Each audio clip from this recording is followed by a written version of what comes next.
I'm a people pleaser. I've always been a people pleaser, and I wanted everyone to think the best of me and think the best of my family. So I kind of just pushed that aside because everyone already thought that I was a Christian.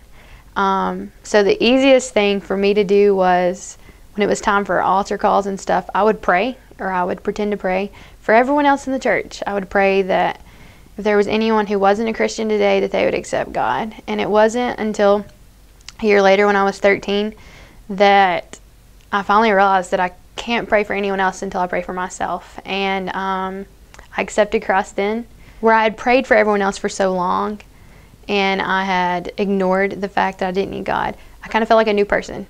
A new person who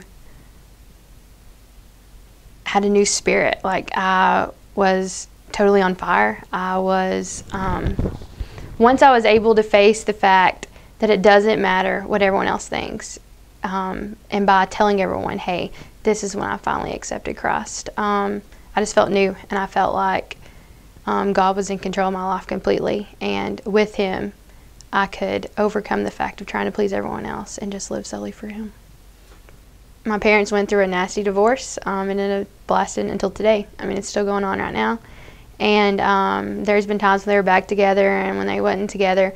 But through all of that, I was kind of the support for everyone. Everyone looked at me as the Christian person. In high school, people would be like, oh, don't say that, here comes Sierra. Or they would respect me in the sense of that. I was the Christian leader on the sports teams. I was FCA president. Like, I was Miss Christian, and I walked that life, and I believed that the other people around me had let me down, but I couldn't let myself down. And in a sense, I was holding back from God, and I wasn't giving thanks to Him because I was still trusting in myself. And it wasn't until after freshman year that I got in a relationship with a guy, and different things happened, and I really let myself down.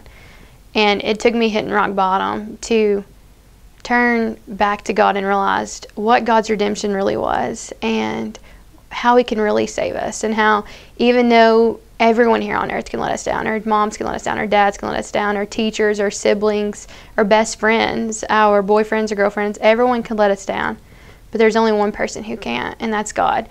And through a campus ministry I was involved in school, coming back after that freshman summer, I got to realize that again, and just really opened my eyes to, even though I thought I was perfect and everyone looked up to me, I wasn't, and what God really died for.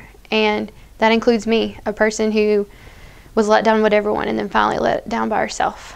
As far as being a people pleaser and stuff, I know you hear this verse a lot, and people always go back to the thing that I can do all things through Christ, which strengthens me. But after that moment and through high school and stuff, I really did fall back to that verse often and realize that even though it's not going to matter what other people think of me when I stand up for Christ, because God will give me the strength to go on.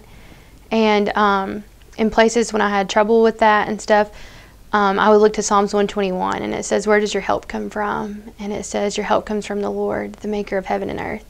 And through mission trips to Romania and stuff, I realized that the stuff that I had with my family wasn't a problem I had. The kids who didn't have things, who didn't have shoes on their feet each day, and who wore the same clothes all 7 days I was there, they had problems, but I had challenges back home.